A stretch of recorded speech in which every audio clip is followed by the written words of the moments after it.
Hello, good evening. We are here tonight for the City of Urbana rescheduled City Council meeting. Will the clerk please call the roll? Councilmember Wu. Here. Councilmember Evans. Here. Councilmember Hersey. Councilmember Colasetti. Here. Councilmember Bishop. Councilmember Wilkin. Here. Councilmember Quisenberry. Here. Mayor Williams. Thank you. First item of business is approval of minutes of previous meetings for August 25th, 2025, which are the City Council meeting minutes, and September 2nd, 2025, the Committee of the Whole meeting minutes. Are there any technical questions or corrections? May I have a motion? I Yes. move approval of those minutes. Second. Moved by James and seconded by Jaya. Discussion. This is final action. Do I still need a roll call for this one? Okay. Roll call. Councilmember Wu. Yes. Councilmember Evans. Yes. Councilmember Colasetti. Yes. Councilmember Wilkin. Yes. Councilmember Quisenberry. Yes. Next item is addition to the agenda. Are there any additions this evening? Okay. Presentation and public input is next. For members of the public who would like to address the City Council this evening, please step up to the microphone and state your name for the record. I'll come again. All right. So I'm Benita Rollins-Gay, and you've got two families now, besides Mitchell. Now the Owens family is here too, because we are fighting for you to get on board with Champaign to do. It's been 2 decades, and everybody knows what the decades. After Champaign launched their honorary street name program, I am here to ask Urbana to do the same thing. I came tonight to ask the City Council to listen to my proposal, then sit down and talk about it and organize, have a committee that we start looking at this, because you're not going to hear the last of it until it's done or some kind of move is taking place. First of all, I'm saying the first name, the honorary, and you'll be hearing about the second honorary street, L.C. Owens, is to name a street after Janice Marie Mitchell, who died on November 15, 2021.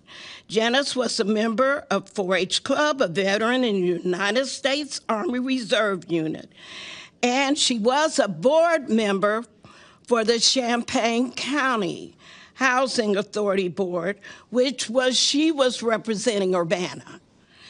And working with pregnant teens, she helped them attain their diploma.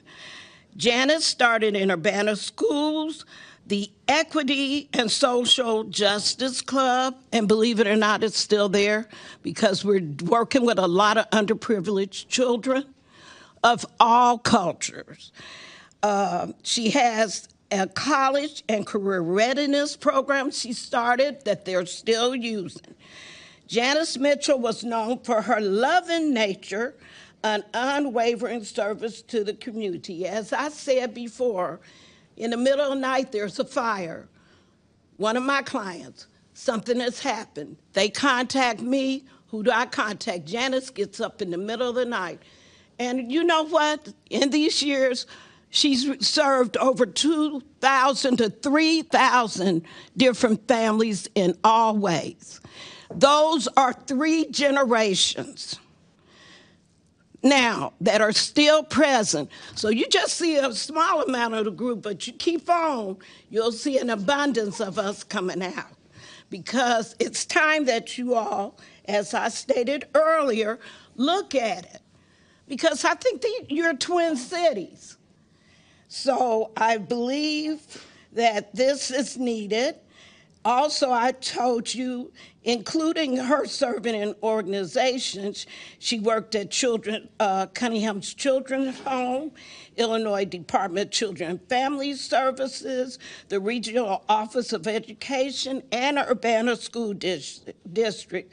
Additionally, she has served as a parent volunteer in the local Urbana schools, creating programs to teach the underdeserved youth about their rich heritage, as well as providing academic and social emotional enrichment. And some of these kids now, if you read the news, are our leaders. And Janice, they started there at the neighborhood center. Janice founded Prairie Tracks, Brothers and Sisters, and Sankofa summer exposure programs for students at Prairie School, which is now Dr. Williams Elementary School and Urbana Middle School, in 2010. Her dream of opening a youth development facility in East Urbana became a reality, and she became founder and CEO, which now her daughter is still running and helping all these children. It's remained open even during the COVID because the kids had to have internet, needed places to go, help with their work, and so that was available. Having a street sign by her center will help the community remember her contributions. It is time for a change, and I come to you to get your guidance on where and how we move forward. Thank you.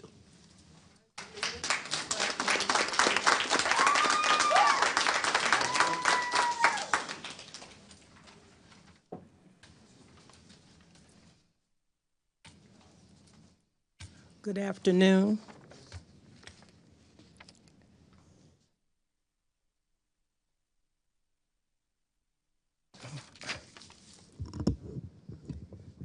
If I can do it, maybe I'll just hold it. A request in the honor of Lawrence L.C. Owens through a street naming in Urbana. Honorable Mayor Williams and his absent and the City Council. I hope this letter finds you all well. My name is Dale Elaine Owens, and I'm writing with a heartfelt request on behalf of my late husband, Lawrence L.C. Owens, 1947 to 2023, whose life and legacy left a lasting and visible mark on the city of Urbana. Lawrence, affectionately known as LC and Big Daddy, was born in Mississippi, but moved with his family to Urbana at the age of 3. He attended Urbana schools, graduating with the class of 1965.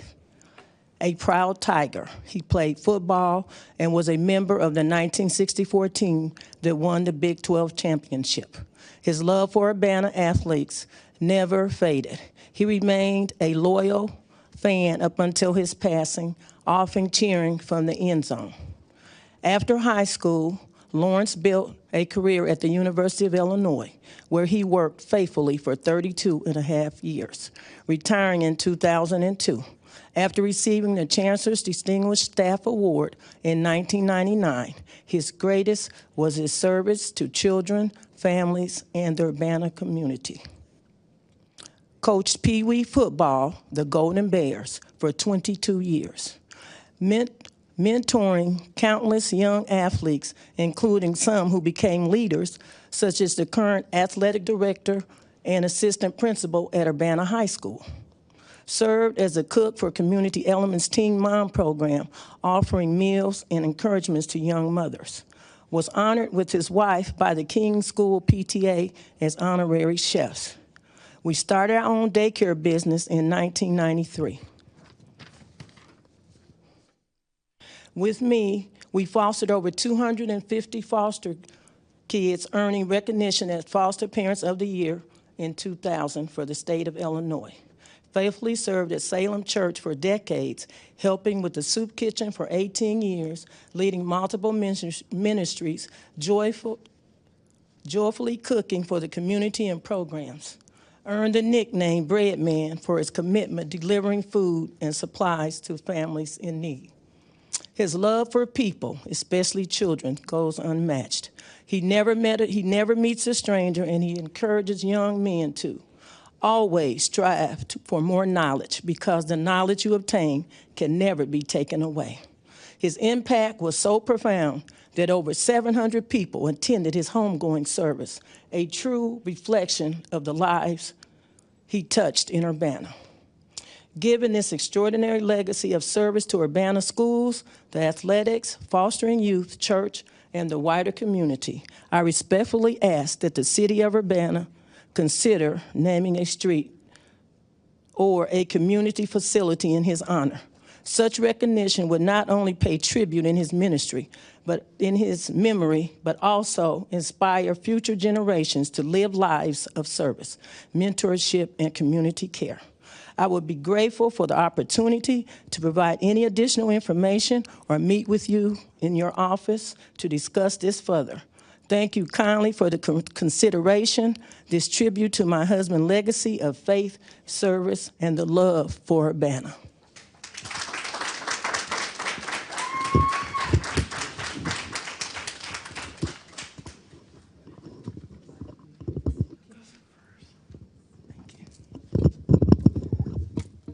Thank you. Is there anybody else who wishes to address the City Council this evening?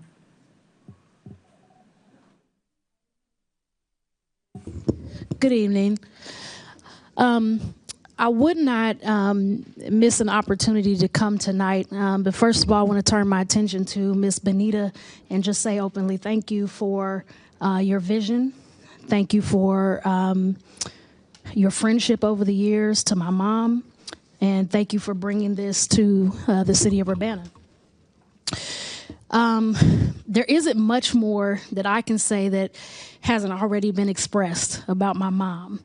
But what I will say is that just like my brother, my father, many of the UNCC family members sitting behind me and beside me, that we watched my mom for years fight hard. She fought hard against people that didn't see the vision that was given to her to serve underserved and underprivileged youth. She was fought at every angle, from community members who did not want the center to be where it was, to people who tried to back her down into a corner and told her that there was no use for a neighborhood center. And here we are 15 years later. And so I'm grateful to my mom for her vision and her work. I'm grateful to my father for the example that both of them set, and for him pouring into the center and her vision the way that he did all those years as the CFO. I thank him for his direction openly as I do privately. So I just want to say that I'm here in support of anything that the city would consider doing in honor of my mother, specifically hoping to see Hartle Street renamed as Janice Mitchell Way. It was a vision that I actually saw some years ago randomly outside with the kids, and I was thinking, I said, man, it'd be dope if this street was named after my mom. Like, she poured hours, countless hours, 2 o'clock in the morning, 4 o'clock in the morning. You drive by that center, those lights were still on. She was still in there when she got sick with cancer, and she would sit up in her bed after she had chemo, and it drains you. If you know anything about cancer, it drains you. The chemo drains you. And she'd sit up in the bed with her laptop on her lap, and she'd say, niece, I got to get this done. I'm asleep for a couple hours, but I got this City of Urbana grant application is due. I got this IDHS grant application due. I got to get this done. That was the fight. That was the determination that I saw my mom carry for many, many years. And even in her passing, she left so much for us in spirit, and she left so much for us actually intangibles, that we've been able to thrive as an organization, and we've been able to continue to make it even still in the face of opposition from those who don't see the value in the work that we do and the effort and the output. And so I'm just grateful for, like I said, all that she instilled in me, all that my father instilled in me. I'm grateful for these family members, because they're not friends and they're not colleagues. This is my UNCC family, and I'm so grateful for everything that they continue to do to fight with me every day in honor of Janice Mitchell. And so, again, I thank you all for your time and even your consideration, and we will be extremely grateful for anything that you would do to honor the legacy of a woman that kept fighting and fought on so hard that fight is now instilled in us. So thank you guys so much for the time this evening, and I pray that your hearts will be moved to support a naming program, and it would be awesome to see my mother be one of the first in that class of renaming of streets in honor. Thank you.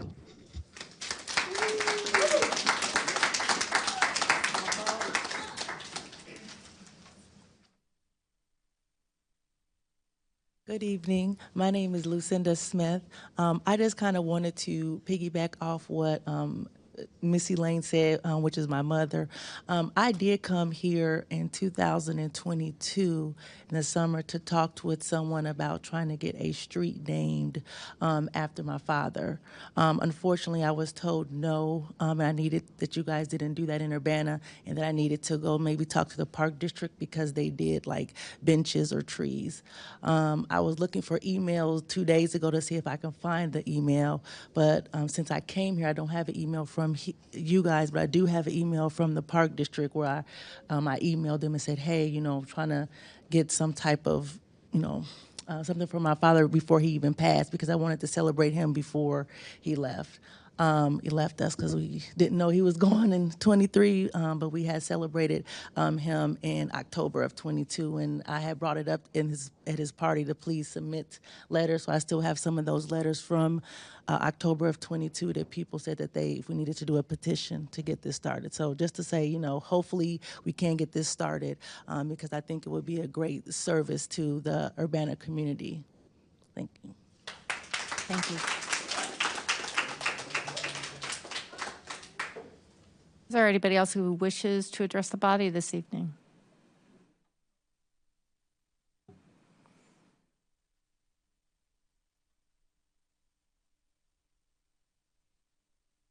Hi there, City of Urbana. My name is Ben Jocelyn. I'm a resident here.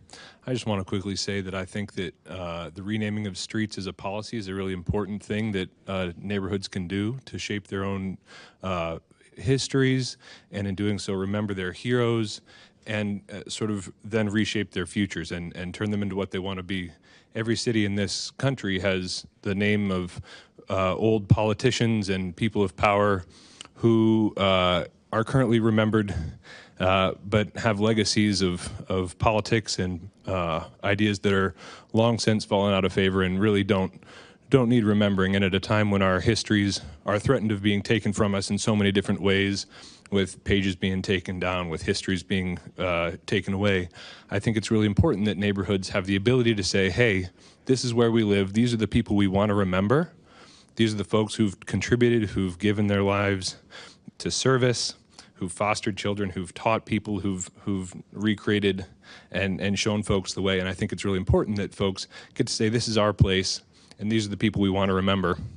And so I'm very much in favor of a street renaming program in the city of Urbana. I think that's super important in letting us as a city choose the direction that we want to go with our future. And I'm specifically here and would like to just say that I'm totally in favor of both a street in the name of Janice Mitchell and Lawrence Owens. Thank you.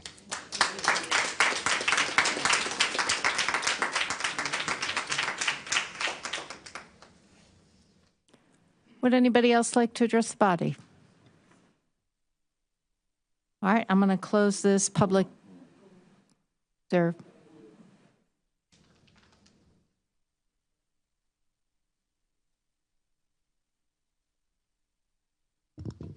Good evening, everyone. My name is Beth Hand. I had the privilege of working with Janice Mitchell at the Urbana School District, and then helping her out at the Urbana Neighborhood Connection Center, and just witnessed an incredible human being that helped so many families and so many children. I helped provide the bridge between when Janice passed away and Miss Janice took over, and just am so proud of the legacy that she left, and I hope that you will honor her in that way. Thank you.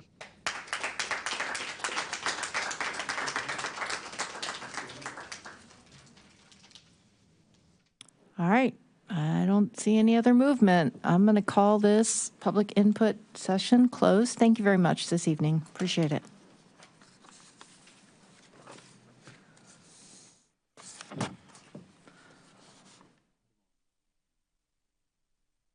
No, they're just talking back there. All right. Next item is council input and communications. Chris. Thank you. And thank you all for coming. I want to talk about this, so you might want to stick around. So we brought this up 4 years ago. A lady by the name of Amy Rickman came in, and she wanted a street named after Angie Heaton. And we have the paperwork, and we gave her a 10-minute presentation, and the same thing happened back then. We were told no, park benches and trees only. In Urbana. So I'm so glad that you brought this back up. Of course, Janice Mitchell is more than worthy, and certainly I don't know Mr. Owens, and I'd like to learn more. And there's many people in Urbana that need to be celebrated. Imagine Dr. Willie Somerville, I would think, would need celebration. Roger Ebert. And the list will go on. Paul Worth. I mean, there's a number of people that we could celebrate. There was resistance not only to a naming program, but the reason given at the time, and I don't agree with this argument then, and I don't agree with it now, is that in Urbana, we don't want to elevate one person over other people. That's not what this is about. This is about remembering our history and the contributions, and what do they always say? If you don't know where you've been, you don't know where you're going, right? So, and Ms. Mitchell, Danny's beloved wife, is more than worthy. And the reason you celebrate somebody like that is because you want to keep the work going forward. And thank you to her daughter, it is going forward, right? So I completely support a naming program. May I suggest that we go to the Historical Commission and take it there and, you know, double the number of people and really press the case there. Since I'm going to work with you, Benita, in that you gave your email address. So I'm going to contact, if you don't mind being the point person on this, I'm going to contact you, organize, tell you when the next historical, give you the paperwork that Amy Rickman gave me at the time. She drafted an ordinance to do this. So it's been underway. Let's finish the job. Yeah. I mean, you know, and also I will tell you this, that well, we'll talk about the details later, but let's get this organized and let's get her done, you know. So. That's good. Appreciate it. Thank you. JF? Yeah, I don't want to sound like too much of a broken record. I think Chris provided a good summary of where things stalled the last time we tried to do something like this. And you know, Chris knows this, that I'm a big believer in having a process, so I'm going to try not to have any kind of bias in terms of who I think should be first on that list, but I certainly had the pleasure of getting to work with Ms. Mitchell in the community too. So would love to see both names that were mentioned tonight come forward once we get, I'm going to say when we get this process figured out. I know the mayor's not able to be here tonight, but I think, you know, city administrators hearing this loud and clear that this is a priority for some of us, and that we have been asking about this. Community members have been asking about this for years. And I will say too, the other pushback I heard the last time this came up was the logistics of creating street signs. And then I saw former staff members being given honorary fake Urbana street signs as parting gifts. There are no excuses, right? Like, we can do this. We just need to set up a process. It may take time. One thing I've learned in my now over 4 years on council is everything takes longer than we want it to. But I do feel confident with this administration we have a chance, and I hope that we take it, because I think this is something that's needed. And just while I'm on a soapbox of let's look at things that have been brought up by our community in the past. I know Chris has been working hard on this, but I want to put my 2 cents in again for what are we doing with the skate park? We have so many parking lots that are just sitting around empty. Let's keep that moving too, so our kids have more to do. And all of our skaters of all ages. So thank you all for coming tonight. James? Yeah, I will sound like a broken record here tonight. I do appreciate everybody coming out to talk about this. In July of 2022, when Chris brought a petition with over 100 signatures to us for this program, I didn't see anybody on council who was resistant to this idea. And in fact, after the meeting was over, I volunteered to work with administration or whoever wanted to look at Champagne's and see what we could utilize from that. Not saying we want to do it exactly the way Champagne does it, because they do it for 4 years and they take it down. I'm not sure that's necessarily the path we want to go down. But it was an administration choice to not pursue this. It wasn't a priority. And that's how it was said to me, that, you know, you can do that, but we're not going to make it a priority. And, you know, staff will go along with something like this if they're asked to do it, but it takes the leadership in administration for it to go forward. And I'm going to add another thing here. I recently accepted an invitation to serve on a committee for the school district with regard to the naming of Flossie Wiley School, a building that has a name after a woman who was important in Urbana school history. And one of the things that I will take to that committee is people suggested, you know, other names that could be used for that. We don't need naming by subtraction. We need naming by addition. We need more buildings in our community named after women who made a difference, because there's a gap in that. And so I will go to that committee, and one of the things I will have on my mind is Dr. Janice Mitchell and what the school district can do from a perspective of recognizing her contribution to the children in the city of Urbana, how she fought for them in that process of how the school district looks at how they're going to name a building. I would love for the middle school in Urbana, both buildings to be named after a woman. I think that would be great. So that's the message I'm going to take to that. Hey, thank you. Grace? Thank you. I'll repeat appreciation for the input here tonight and support for street naming process, and hopefully we can get some updates from executive and work to figure out how that process would look. Want to touch on some other topics too, in addition to our many pressing local issues. Like to touch on some other things as well. Personally, just want to acknowledge some of our council members who are missing and wish them the best, and encourage others to do so in whatever form that looks like for you. And on kind of larger outside issues, would also like to address some global and interconnected local issues.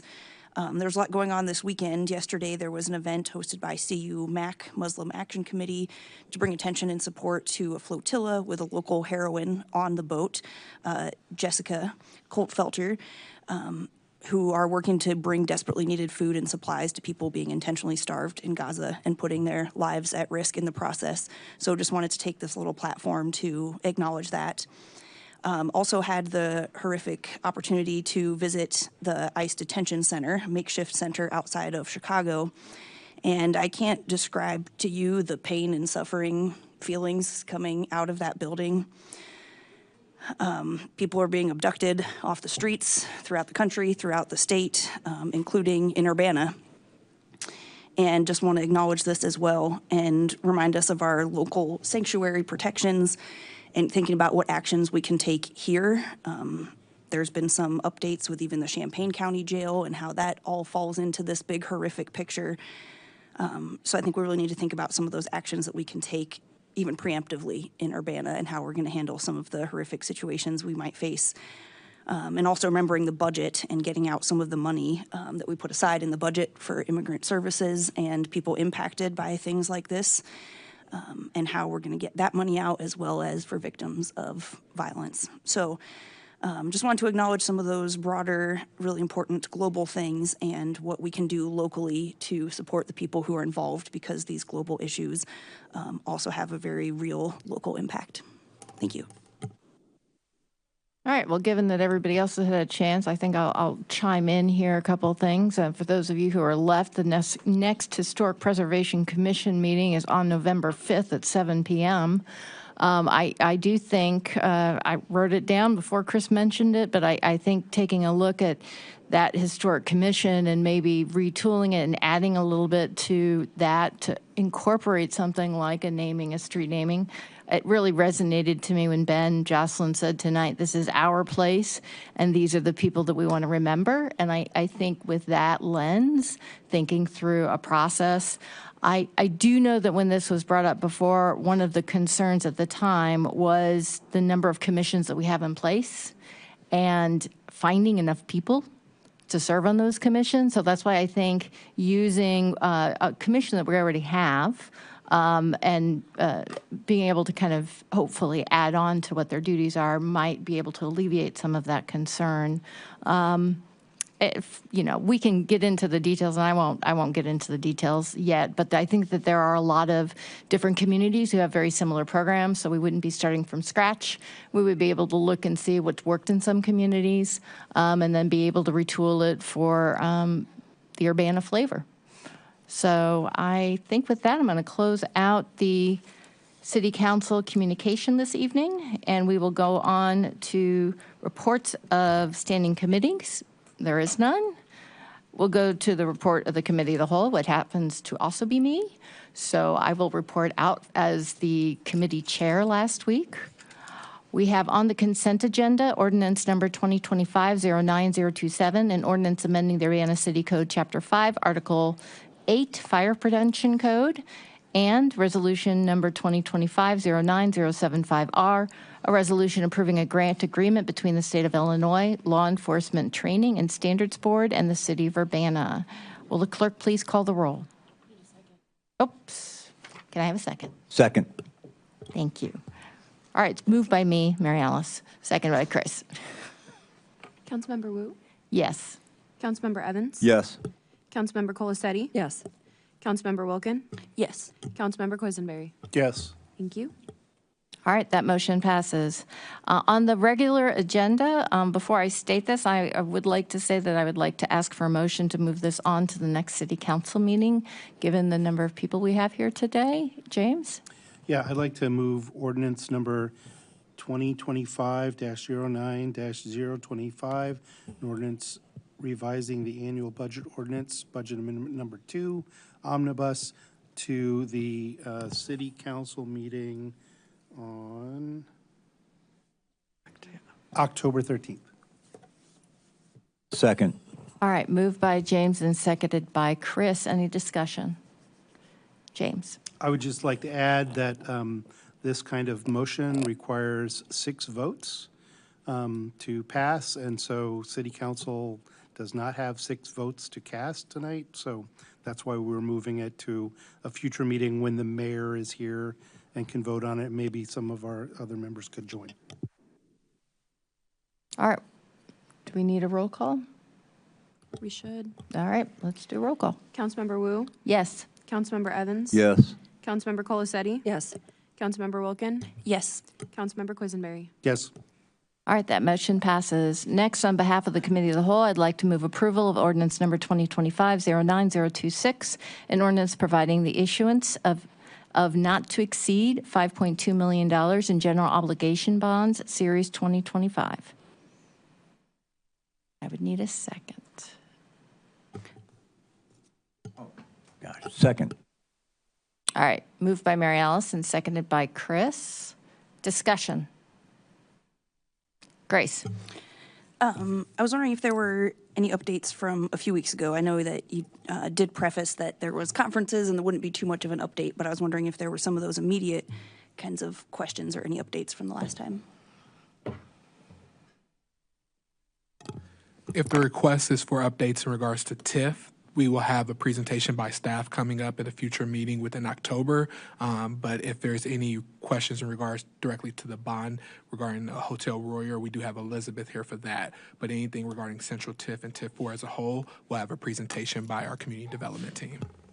Thank you. And I guess how it relates to this is, I guess the pointed question is, can we at least take some of this money from TIF? Like, could we reduce this amount we're bonding to, say, 5 million, 4 million, so that we're avoiding some of the interest? Like, is it all or nothing, or can we reduce what we're bonding by taking what's available in TIF at the time? Chris, I'm sorry, Elizabeth, would you like to join this?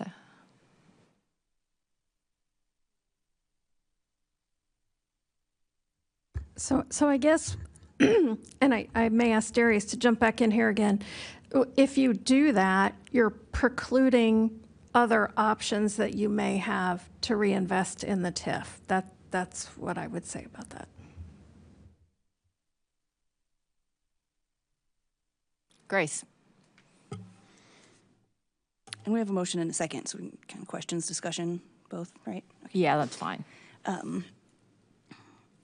So I hear you on that, and I think that totally makes sense, very valid, that then we wouldn't have as much in TIF for other projects. But I guess I'm just wondering if there's some balance there, and also if we expect to have this additional revenue from Hotel Royer to replenish the TIF, to repay the bonds, however we're doing the money, we're counting on getting repaid by Hotel Royer incremental tax increase one way or another. So I guess I'm just trying to grab if there's any ways that we can have some kind of balance to avoid this big bond and interest over this time.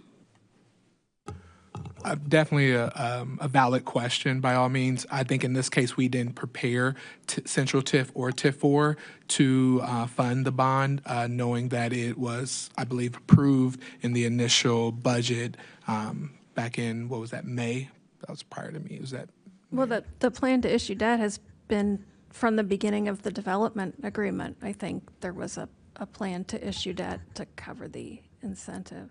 So, yeah, we didn't plan around that. And again, I think, yeah, very unfortunate. I'm not sure where I missed that along the process, but that was not my understanding throughout this. So I think that's why I'm coming at this now, which I understand is maybe surprising for you all if that's what you were under the understanding. But that's not what I was hearing or getting into my mind throughout this. Yeah, thanks. Any other discussion? Jaya? Yeah, I do want to just kind of reinforce that I also was not under the impression that we'd be taking bonds out to pay for this. I understand that that may have been part of the initial agreement. I think, that happened before the last council. So I think it's, I appreciate, and was watching the recording of the last meeting since I missed it, and I do appreciate both Grace's questions and the answers that have been provided. And TIFs are weird and confusing, so I think, having additional information, making sure we understand where we are and what TIFs might be wrapping up. I do look forward to having all that information. But I do think it's also, it's always worth us having those conversations, in terms of our fiduciary responsibilities to think about the impact of the interest as well. So I'm not going to hold this up. I think that there have been reasonable answers, but I do want to reinforce that I think that Grace's questions were well warranted too. Chris, would you take the chair for a moment? I will take the chair and recognize Mary Alice. Thank you. So as somebody who was on the original city council that went through this whole process, I will say it was very clear at that time. Whether that was communicated to future city council members, I don't know, but I can say as a member at the time, the intent was always to issue bond for the 5.2, which was the incentive. I will also say at that time, the interest rates were much lower, but that was our intent. So.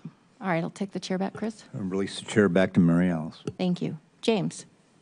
Yeah, I intend to vote for this. I was not on the council 5 years ago or longer when this was initiated, but it has been clear to me throughout the process that a bond issuance was a part of the plan. It was very clear that this was a long-term investment in the building and getting it to generate revenue again, and that in order to do that, capital was required up front, and that the TIF district could not support it all at once. And so I'm comfortable with this. It's not a surprise from what I learned over the last 5 years, and so I will support it.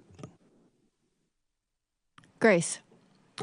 I was wondering if there was any thoughts from our discussion last time on this about options for being able to pay back the bonds early. I think I recall you saying sometimes you can, some you can't.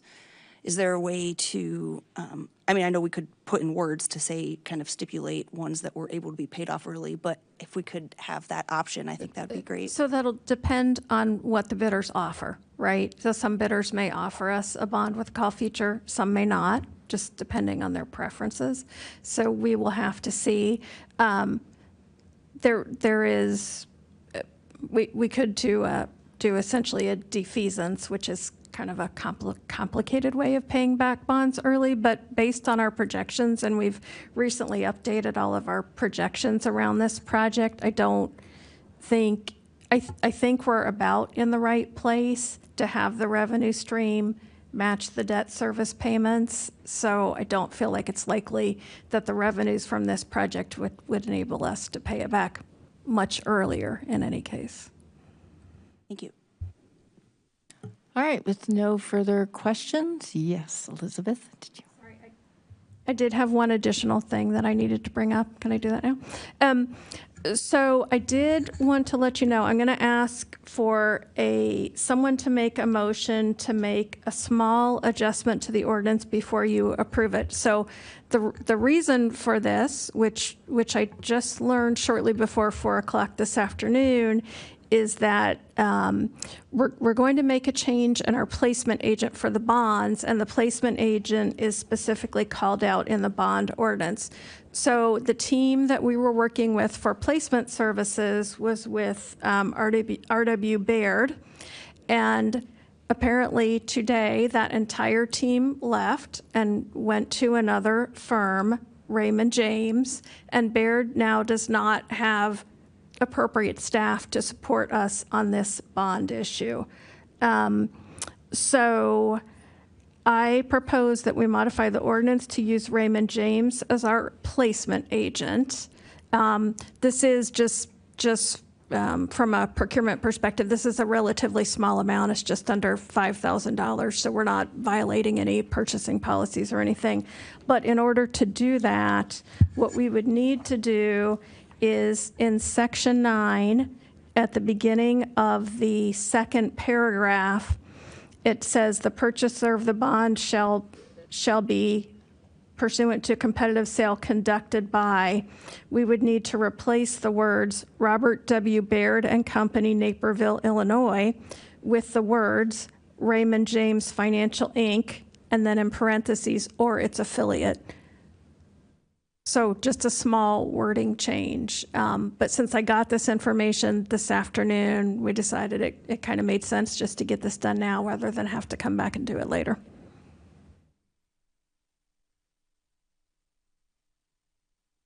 So is this a section in the section 9 in the therefore? Section 9, the second paragraph, and I believe that's on page 70 in your packet. Thank you. Let me check that out. I think I have Yes, 7, it is on section. Section 9 is on page 70. James? I'll make a motion to amend section 9, the second paragraph, to update where it says Robert W. Baird to state that the placement agent will be Raymond James Incorporated or its affiliate. Raymond James Financial Incorporated or its affiliate. Financial Incorporated. Okay. Is there a second? Second. All right, moved by James, seconded by Jaya. Any discussion? Grace? I guess question first and then some thoughts on it. Could you remind us, in this agreement with Hotel Royer, we didn't have any specific conditions on their operations or revenue they generate back in return? Is that right? So Matt may need to help me with this. There were a whole lot of conditions they had to meet in order to get the incentive payment, right, including being approved for occupancy and open for business, including the restaurant and the banquet center. But we can't impose requirements on that for the project to generate a certain amount of revenue. So the repayment is based on estimates. Makes sense, but I feel like we've learned some things in some of these agreements, and the most recent ones had certain conditions like open these number of hours, host these many events, things like that. Is there anything in the post-construction piece of Hotel Royer that has any conditions? I'm probably not the best person to answer that question because I wasn't involved in negotiating the development agreement. Can I jump in here for just a moment? There was a qualification that they had to be branded by Hilton. They had to be approved as a Hilton Tapestry, I believe for 10 years, but don't quote me on the length of time. They had to have open hour. They had to serve lunch, dinner, and breakfast. That's why we passed additional, we were counting on that sales tax. We also passed a boutique tax for that hotel specifically. So it was those kind of different conditions that I recall from what their obligations were in order to qualify for the 5.2. James. I think these are perfectly reasonable questions, but they don't seem to be about the amendment, which is currently on the floor. That is a good point. It may be related, and if they are related to the amendment, that would help to explain that, but. All right, so Grace, do you have any questions about the amendment itself? No. Okay. Will the clerk please call the roll on the amendment? Trustee Wu? Yes. Trustee Evans? Yes. Trustee Colasetti? Yes. Trustee Wilkin? Yes. Trustee Quisenberry? Yes. All right, that amendment passes. All right, back to the original motion. Okay, so Grace. Thank you. Thanks for some of the background information. I think all makes sense. I agree with some of the direction we've been going in some of the recent TIFs with having some of those operating conditions that we can, and also using TIF stuff when we can. I think I've learned a lot through this experience, and hopefully we'll have more ahead to improve some of the development. I think downtown Urbana is an awesome happening spot, and I love seeing the things happening there. So to clarify that these questions aren't to, block or question any of that progress, just where's the money going about it, and just really concerned about the interest on the bonds and trying to understand how the TIFs work and their whole purpose and how do we best use them. So definitely support us using that whenever possible. Thanks. Chris. Yeah, kind of piggyback last time I talked about this. I just want to flag again the priority of corporate welfare for the rich, and that's what, to me, this represents. Out of honor to the hard workers that saved that building for the last many years from, again, roof to basement, that building is saved. And to honor the agreement that the last council made before me, I'll honor this agreement. But I wanted to have conditions, and it's too late to put these in, and this is just idle talk, but the taxpayers are going to front 5.2 mil. So what do the taxpayers of Urbana get? And I was hoping that 80% of the employees, we could mandate 80% of the employees would be local residents of Urbana, that 20% of the employees would be African American, that 2 of the units in that building could be reserved for homeless families. So things like that as conditions of these kind of corporate welfare deals would be, I think, a little bit more palpable and easier to swallow if, in fact, the citizens of Urbana were getting some kind of return for their dollar directly. So, but again, I'm going to honor this agreement, and glad the building is saved, and hopefully they can pay it back. So. All right, I'm going to call the vote. Will the clerk please call the roll? Councilmember Wu? Yes. Councilmember Evans? Yes. Councilmember Colasetti? Yes. Councilmember Wilkin? Yes. Councilmember Quisenberry? Yes. Thank you. Thank you. That motion passes. Reports of special committees. I believe there is none. Reports of officers. A couple people. Nothing? All right. There are 2 mayoral appointments this evening. I apologize, I don't have the information about them. Do you have them? That's what I'm looking for. Give me just a moment.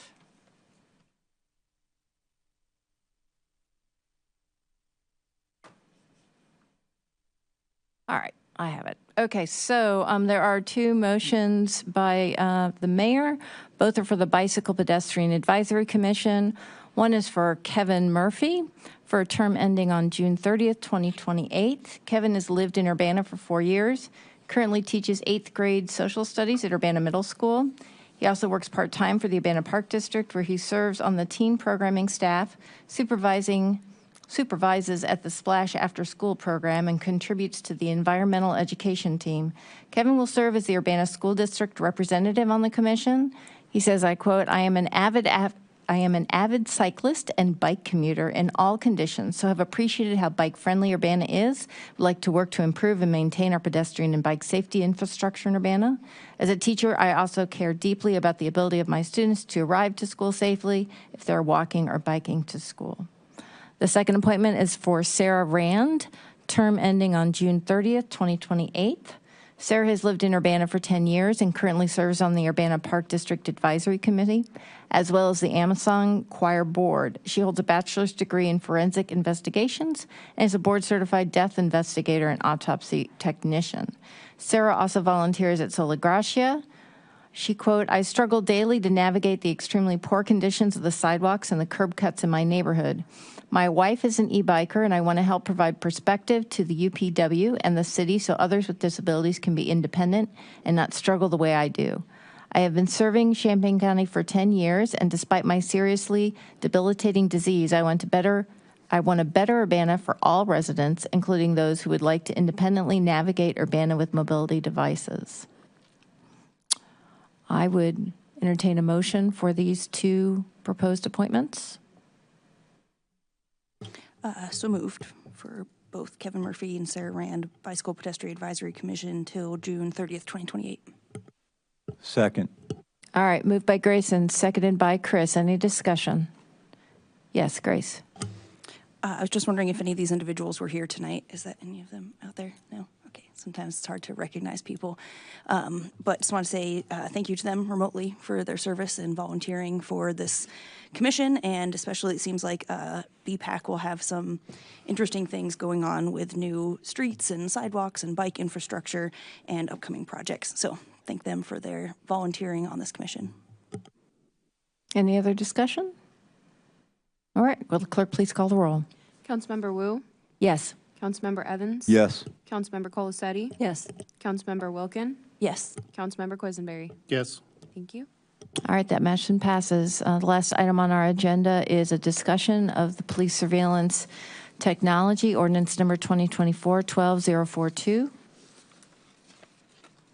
I am assuming that, Darius, you handed out the spreadsheet. You want to talk to us a little bit about it? Yes. What was given to you was a updated form of the Urbana Police Department section. So there was some errors on the last one when they were copied and paste. Some of the columns got moved. So the original list that you had, the departments listed prior to the Urbana Police Department are correct, and then now just adding that for you. All right, thank you. Grace? I had a question on that, and then I did have just a little updated notes to share, if that's okay with the chair and the council. And question two for Darius, I was trying to understand what's the relationship between the list tonight and the list from the second? This is an addition to that? So the list on the second, the UPD's portion of their tools and surveillance items was the columns didn't align right. So what you're seeing in front of you is just the handout is just UPD with the correct items and definitions. So it was just a little bit of a mishap on the columns.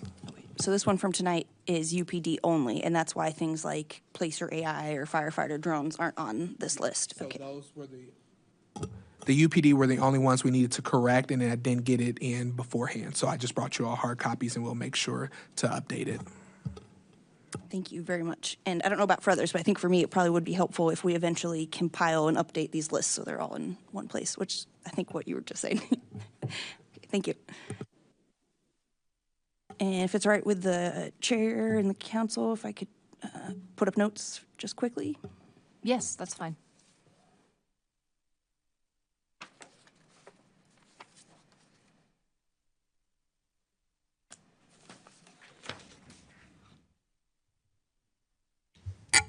So I would like to share just a little updated notes, kind of like we went through a few weeks ago.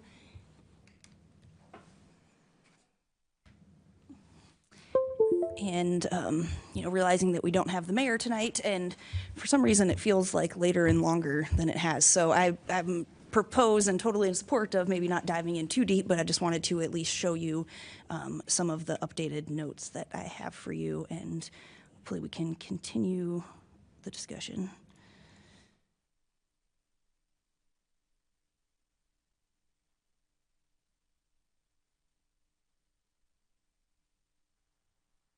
So I've just kind of built on to the supplementary notes that we went through the last time we discussed this.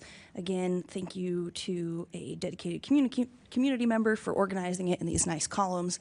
So don't get too dizzy. I'll just quickly scroll through. This is what we talked about last time about the general ordinance.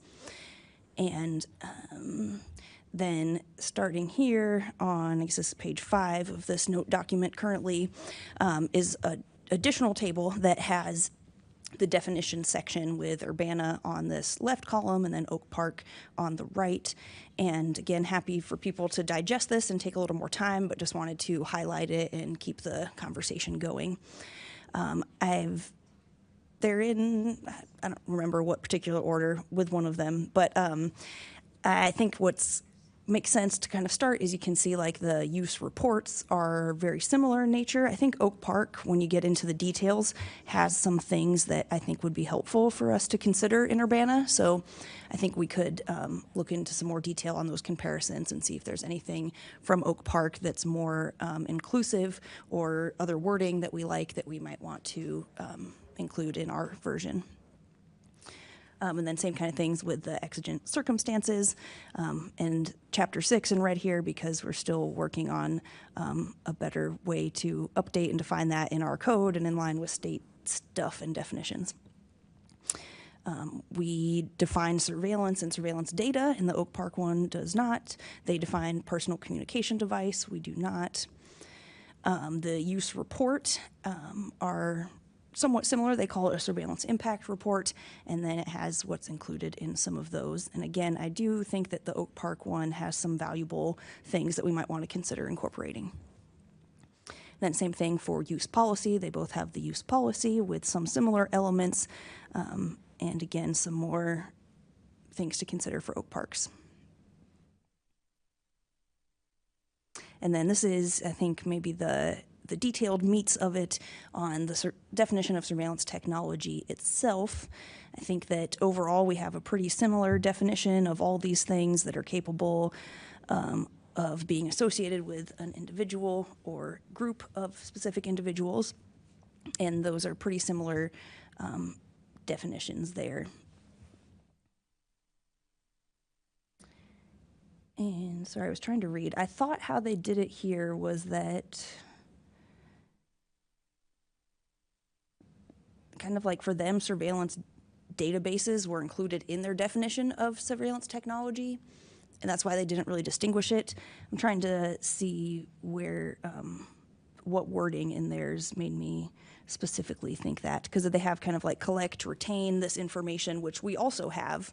And anyway, just thinking about that bigger picture with the surveillance database issue, that, if surveillance database is a record retaining from surveillance technology, that's kind of inherently in that definition.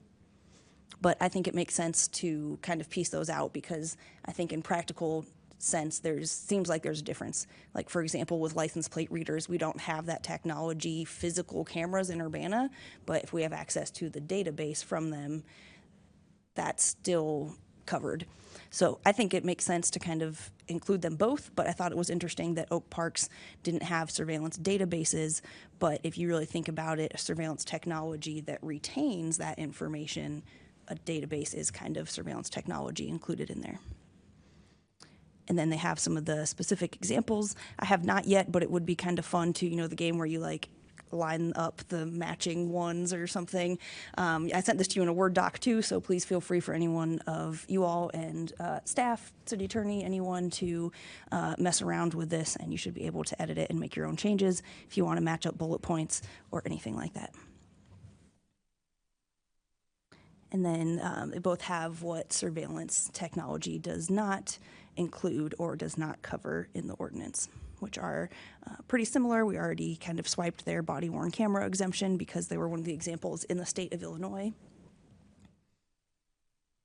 And then that's that. So again, happy to go with the direction of the will of the majority of the council, but I would suggest we maybe don't get too far into the details tonight, but I wanted to just show this to you for some more food for thought along the way. All right, questions?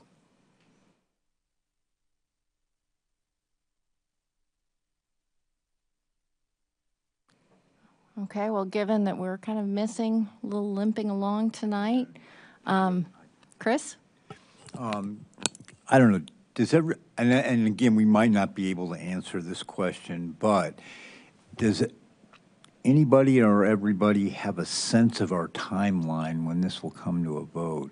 And I'm not recommending or preferencing anything here. I'm just wondering where we're at in the story, so to speak.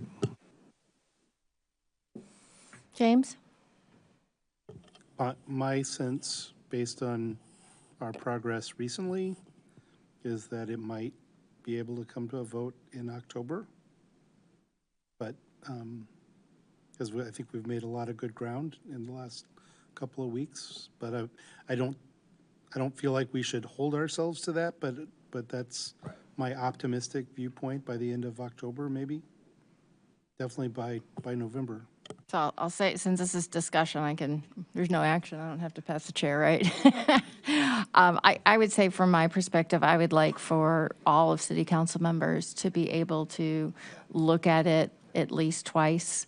I'd like for city staff to be able to look at it and go over some things. So to me, that's more of like, if all stars align, a 6-week roughly, but that's kind of my preference. I would also say that I found it easier to flow the language that Oak Park used for what is surveillance technology. It just was easier for me to understand. So the actual initial definition up there was very clear cut to me, versus the other one was getting a little complicated to me. I think we had both James and I had mentioned about certain things that might not actually be surveillance technologies, but I'm actually having second thoughts about gunshot detectors just based on some information I was reading somewhere else. So yeah, I like the clarity of the Oak Park definition. It's easier for me to understand. I also I actually like some of the information in the use report that Oak Park did. They actually had a deeper dive into some of that, and I like that.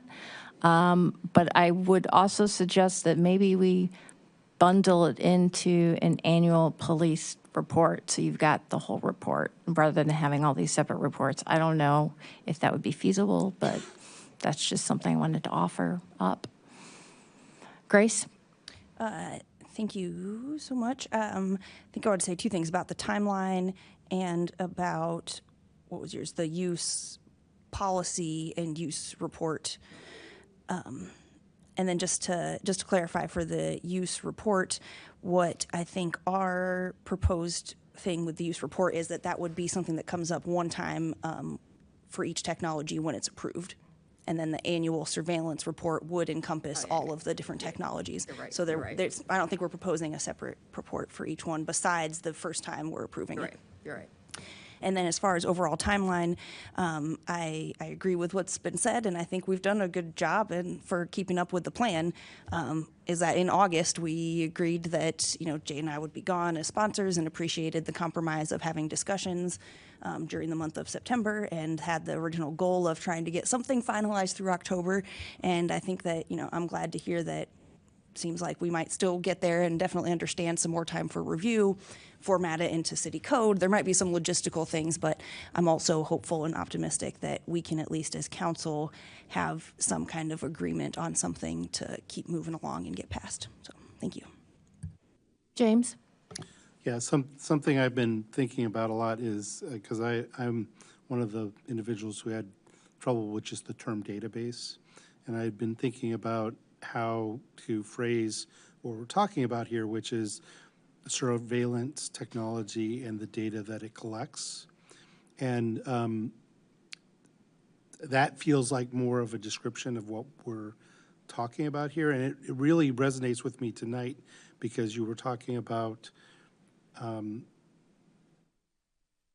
data that was collected by surveillance technology that we may not operate as the city. And that lines up better with the way I've been thinking about it.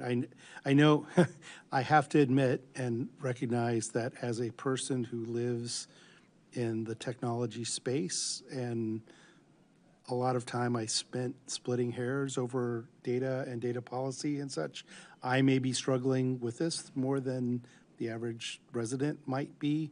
But that's because in our work on campus, we collect a lot of data. We have to take care of it, and so how we describe what we're talking about becomes more important. So I appreciate people's patience, if you have it, for me exploring that as we talk about it.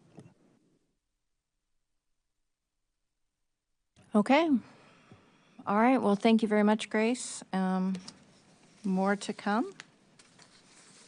Since we have 3 agendas tonight, I'm trying to make sure I have the right one.